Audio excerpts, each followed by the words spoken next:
Hello and welcome to 4,000 and Counting, brought to you by Hurricane ebikes. I am Watty, and today I am joined by Aberdeen Lynx, Jack Flynn. Jack, you did not take the most normal hockey journey, starting off your career in South Africa. I mean, I didn't even know they played hockey there. Talk me through that a little bit.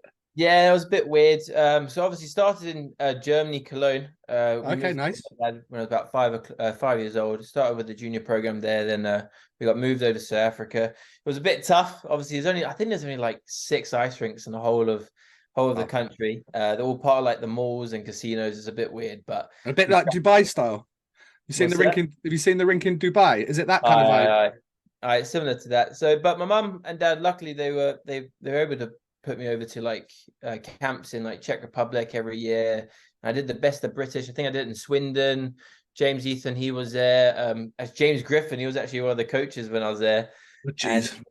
yeah, a long time ago. And then I did the one in Bracknell as well. So that was all good fun. So did all that. What was the like? Obviously, there's only been 6 rinks. What was the competitive standard like? Or after you being in Germany, then going over there, was it like a big kick in the nuts for you? Yeah, it was a big kick, but the boys are huge, eh? Like you think about like, the Just rugby beasts. boys, like wow, it's absolutely mental how big these boys are. So that was a big stuff because I was a small kid growing up. I was a tiny little gobby little shit. Uh, so that was a tough part. But the ice rink part of it, it was tough. It was a lot early mornings. Like we would be on the ice at like 4:30 in the morning and all that stuff. Just because they make all the money through social skating Yeah. through in the malls and that. So it was a bit tough, but my parents were committed, so they got us all through it in the end. What age did you decide to head over to North America and progress? Obviously, you went to the GMHL, which we're very knowledgeable about on this podcast. Obviously, we used to be good friends with Pisey. He did a big things over there. You went to the Bradford Bulls first of all. How was that experience? Yeah, it was good. I think it was awesome coming from a guy that's only playing like once a week, training. You're there, and you're basically you're doing trainings every single day, games twice a week. So it's absolutely brilliant. I was very fortunate. I had great families who looked after me there, the Billet families, and it was a great team. And yeah, it was absolutely awesome. I think it's like a kid's dream, to be fair. What Going was you over. like 16 at this point? No, I was later on. I had to finish. My mum and dad made me finish school first, Yeah, and then smart. I was 18, and then finished the league there, and then the next season went to the the WSHL Yeah. for the Oregon Spartans. I think is that league still going on now, or is it? It's I'll like tell you what, let's have a look. Let's have a look. So we got the seasons. So that was 2016-17. No, it looked like it finished in the 21-22 season was the yeah. last season, only 5 games. I'm guessing COVID crippled it. It's a tough league when like you play 3 games every single weekend, Friday, Saturday, Sunday, and the bus journeys are mental. I mean, we're traveling like 20-hour bus trips one way, like absolutely mental. But the bus driver that we have, he was mental. We do it one trip, he wouldn't even stop. The smoking Benson's just like, let's go. Exactly that.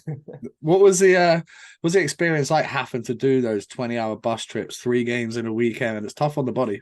Yeah, it is tough. You kind of got used to it and you kind of cracked on. I mean, let's all be honest, we didn't really have hard of a lifestyle anyway. All we were doing True. is playing hockey, playing It's true. Xbox, Yeah. and going to the gym. So it was tough, but when you're a kid, you're younger, you're with the boys, it is all good fun in it. And they got like sleeper buses and all. So it was tough, but it could have been worse. So you started the season with Oregon, but you then finished the season with the Blazers. Did you get traded, or what happened in that Yeah, I league? got traded. The coach, he liked me, but he didn't really like me. Didn't like you enough to keep you around.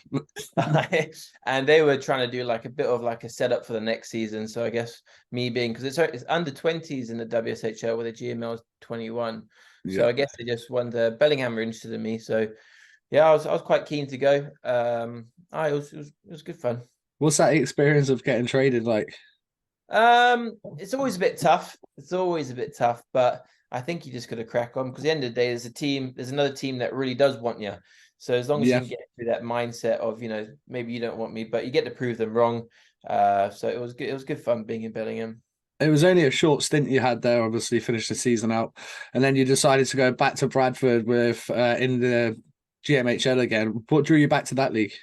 I think it was just get an extra year of juniors into your system. I mean, the WSHL, they're very you finish off the juniors and then they get you into college and that. And I'm not really the college type of guy. So Didn't fancy going the academic route.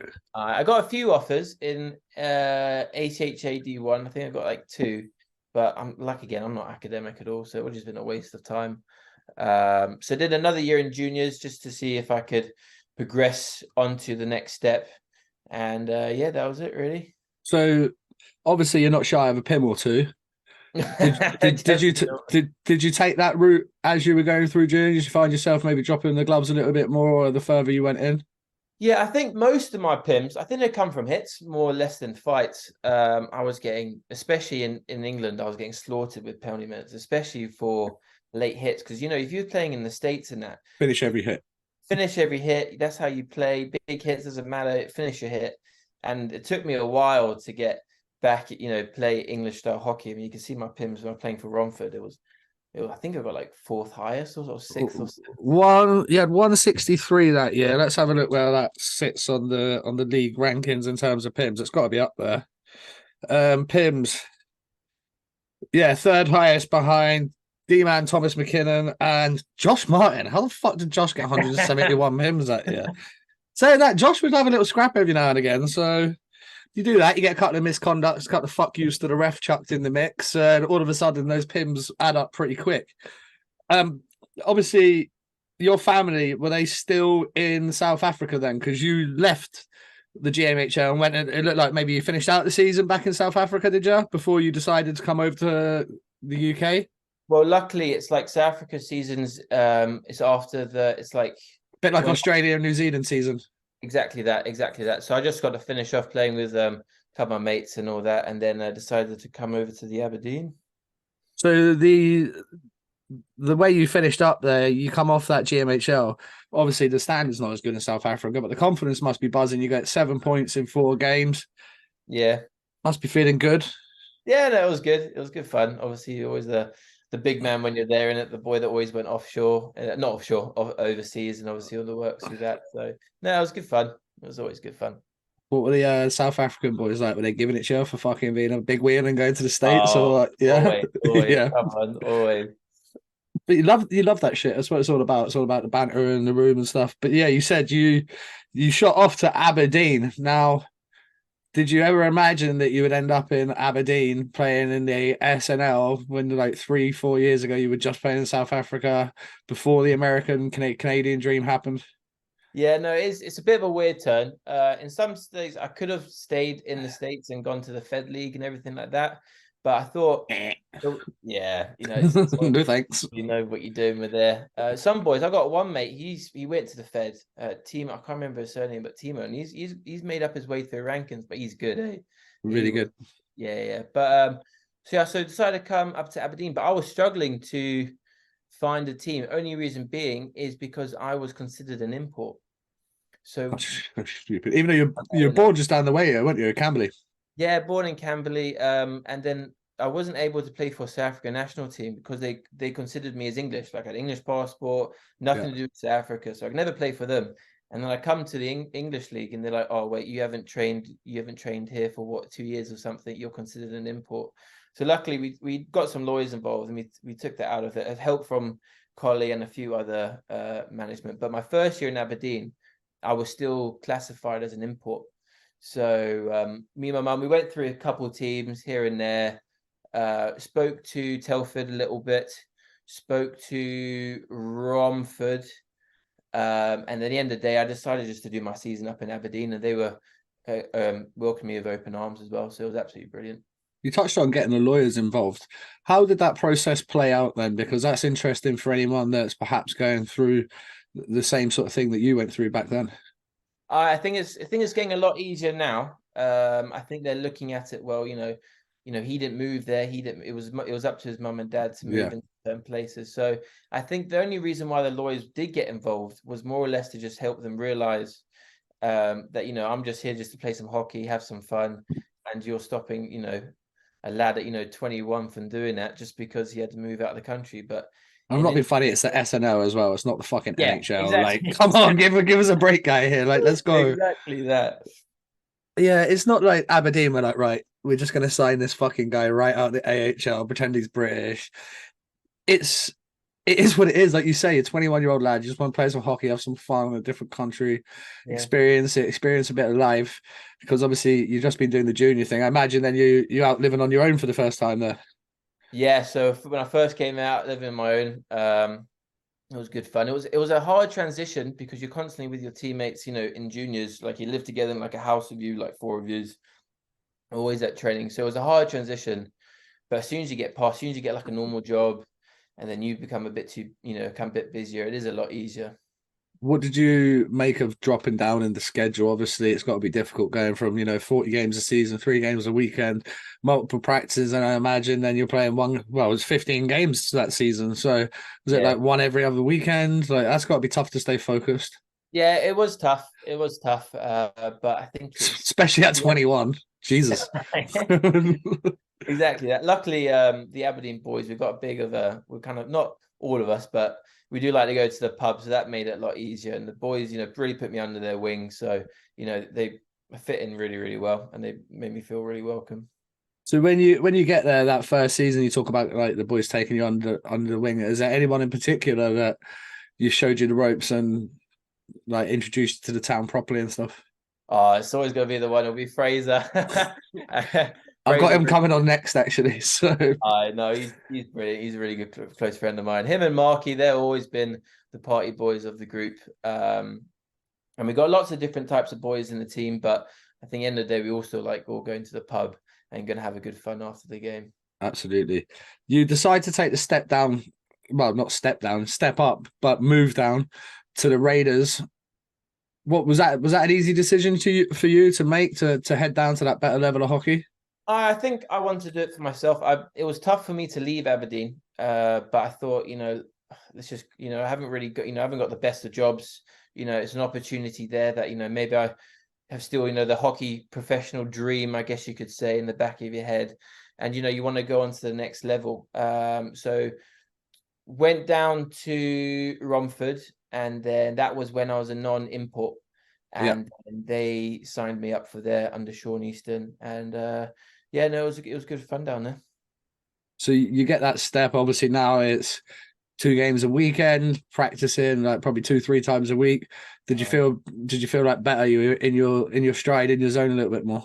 Yeah, it felt going right back into, juniors, but obviously a little less practices, but it was that much. It was a bit more serious. The SNL is a lot more serious now than it Yeah. was when I was first there.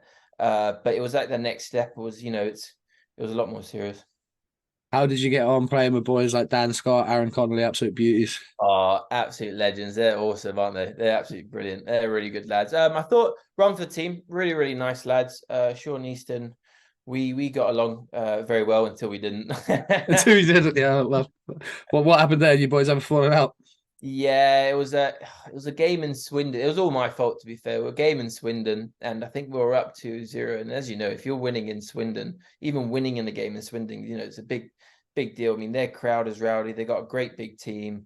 So we're doing well. And obviously I know my place in the team. Like I know I'm only going to go for a few shifts a game, hit some boys. I'm not going to go in there for the final minutes. If you need a goal, it's not going to be me out there. I know my You know role. your role. But there was boys out there that I didn't believe that should have been out there. I think, you could see boys just weren't team first exactly that way. And short, we were sitting on the bench because we just lost. We blew the game 2-0 lead. And he had a little go at me, and I bit back in front of the fans. And I had a few meetings afterwards. Then it kind of it didn't go sour, but it wasn't the same. Yeah, just left a little bad taste in the mouth. I mean, Sean's a pretty fair guy, Mm-hmm. but I know what it's like. You're on the bench, the heat of the moment, the heat of the battle, the fucking testosterone's pumping, the adrenaline's pumping. You fucked off because you just blew a 2-goal lead. So both, whether you're the coach or the player, you can see how these situations happen, and they happen more often than fans actually realize. Yeah. No, it was fine. So I think that's what, when they went for the re-sign, obviously it was all COVID. It was weird what was happening when it was like the COVID league and all this and all that. We love Hurricane e-bikes, and So do you. Trustpilot have Hurricane e-bikes at a 4.6 out of 5-star rating. Let me just read some taglines for you. I love this bike. Fantastic business with a fantastic product. Fantastic service all round. What a fantastic company to deal with. Fabulous customer services. Fat bike off-road. Fun just got an upgrade. Very satisfied with my bike. It's the best company to rent an e-bike. All sorts of good feedback. I like the service. It's very satisfying in all forms. It's got any solution for any problem by contacting just by phone. So it seems like the people are happy. Amazing bike. Best product. Karen, she loves it. Been using the electric bike for 6 months. The e-bike is amazing. No maintenance cost, very effective. That is right. No maintenance cost. You can go further, go faster, get fitter. All you got to do is head over, hit subscribe on hurricane.ebikes, select your bike, add your accessories, confirm your details, and it is on its way to you. Now, as always, I like to chuck in my favorites. It's the M250 mountain bike. I like the F200 20-inch fat bike. That's pretty cool, but as you please. There's so many different colors, sizes, shapes, something for everybody. So head over to Hurricane e-bikes, go further, go faster, and get fitter. And then then didn't get the re-sign. So obviously COVID was a bit shit, and it kind of put a spanner in the works for a lot of leagues. You did have a small stint at the Invicta Dynamos before heading back to Aberdeen. What did you make of playing for Invicta, and how did you find playing in that NIHL 1 South League? Yeah, no, it was good. It was good. They put me on D. I've been forward all my life. And then when I was actually in Romford, we got, I think Dan Scott, he got a concussion. Callum Wells, he injured himself, going down D. So I ended up playing D for half the season. So they signed me as a D man. So that was good fun. I enjoy playing D now. I get less penalty minutes, that's for sure. You don't have to skate as much either. No, just sit on the blue line. Yeah, just hang out. But it was good fun. But actually, during the COVID, when Romford didn't re-sign me, I contacted a few teams, and I actually signed with Telford. Right. Okay. So signed with Telford, but then when COVID hit and all this, he didn't know what was happening, all that. I thought, you know what, I've got a job at the moment. Let me just play in Invicta. What was brilliant, Leone, he was absolutely brilliant. Kevin, the manager, the owner, they were brilliant, and also Mason Webster, he came down with me as well. And there's a few other boys that I think dropped into this as well. So it was good fun. I enjoyed it. What made you leave and head back to Aberdeen then? I think after looking at it, I was never fully happy when I left Aberdeen. I think Aberdeen's always had a soft spot in my heart. I think it's always been a home away from home. I've always been here, there, everywhere. But Aberdeen is a place where I felt more home than anywhere. I think it's also the best way to put it. Like when I was in the Romford team, your best pals, all this, but as soon as you leave, it's no communication. Like this season's done. That's it. Yeah, see you later, pal. So, and Romford, not Romford, Aberdeen, I was still on the group chat. I went up there at Christmas time. I stayed with Fraser, I stayed with his family and all the work through that. So it was more of a kind of a brotherhood that I was wanting instead of being part of a team. That's awesome that they've built that there. Yeah. You then go on. You're there for the full season. Decent points per game. You're obviously playing more minutes. You're going to be feeling more confident. The SNL from when you'd then been there prior had got a lot more professional. The standard had got better. What do you take away from your first full season being back there? I thought I did. It's crazy. It's like when I play up here, I play with a lot more confidence, and I think my game actually comes out a lot more. Where when I was down south, it was, I was told to hit, and that was it. So all I really focused on was check. I can do that. Yeah. All right. Sweet. All I was really focusing on was just hitting boys, causing a bit of stir, all of this. Where my game actually fell down a lot more. My confidence wasn't there. I was shit. My mental stays with the puck. I didn't want a puck. But when I'm up here, it's completely changed. I want the puck. I'm playing properly now. I'm a bigger part of the team than just, running and smoking kids for fun. I mean, it is fun. It's fun, but like you say, then PIMs creep up with the way the officiating is in the UK. It's not the best. It is being worked on. I mean, it's got a lot to be desired. But for a physical player like yourself, like myself, I'm going to finish every hit, no Yeah. matter what, even if the rules change, even if like, everyone's like, you couldn't come back and play now. I was like, I would. I mean, I've been in a box a lot, but I wouldn't like stop hitting guys. That's the one thing when I go to watch, especially in National League down here, I watch a guy skate 70 feet and fucking turn up ice. I'm like, just Yeah. bump the guy. You've skated all the way there. Like, you've Right. literally skated from one side of the ice to the other. Just lay a little body on him. Like, let him know you're there. Like, next time you come Yeah. down that wing, you might have an extra half a second on the puck. That's the difference between hitting that guy far side with empty net back in, tap in, or that D man getting a poke check on you. Like, and it Exactly. all stems from playing physical. You're in there in the 21-22 season. How did the team do overall? I know you were a successful season last year, but what about the year before? Year before, I think it was a building. Jordan was our new coach. Started changing things around. Started to bring some boys in. I think we brought in some boys from Dundee Comets. I think Ben joined us. Got a new goalie, Dale. Don't think Gary joined us yet. I think it was the next season that Gary joined us. So it was more of a rebuild phase, and it was kind of changing the club into more of a professional setup. Not professional. We're very It's amateur. still amateur, yeah. Yeah. But I think, it's turning, getting boys more committed, getting more commitment, especially from the boys. Because I remember my first year, sometimes we would struggle to, boys are going offshore, boys are working. We struggle to make, two full lines. So now it's So completely hard when you turn different. up to a game, you got 9 guys. Fucking brutal. All right, but now it's a lot different. Now we've got so many boys. Unfortunately, some boys do have to sit in the stands, but I guess it brings makes a competition at practice as well. It was quite good. I love it. It's competition for places. Yeah. You're not going to have guys resting on their laurels, because if they do, they'll be fucking sitting in the stands next week, and it's a great headache for your coach to have. Yeah, exactly that. So, We had it when I played for Guildford. We had the 2 extra imports. mm. Mate, those imports would be upset if they didn't fucking play. So, like practices, I mean, battles, those boys would be, and it'd be nice because it'd make the imports work their fucking ass off. Yeah. So normally in practice, a couple of toe drags here and there, backhand shelf, thanks for coming. But these boys were battling. They had to, because otherwise they weren't making the lineup, and it makes it much more competitive. It's better for your roster. So touched on the success last year. You boys, you walk away with, I believe, 1 trophy. And funnily enough, your weekend opponents this weekend, Dundee Comets, pick up the other 2. Happy to get the 1. Pissed off that you didn't seal the deal on the other ones. I can only speak for myself.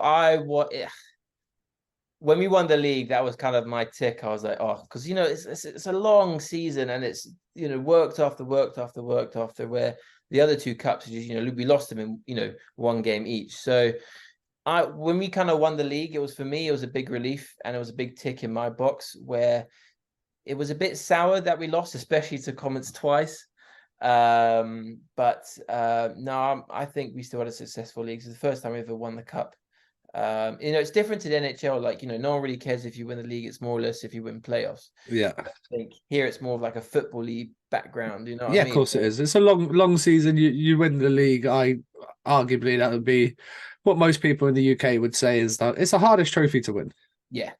So for me, it was ticking the box, and I didn't lose too much sleep over, but I did lose a lot of sleep losing to the Comets. I hate the Comets. You hate the Comets, eh? I love that. That's what I want to hear ahead of this weekend's game. So obviously they are in town, and this will be the first time you boys have met since they turned you over in that cup final. What's the feeling in the camp, fucking winning around practice this week?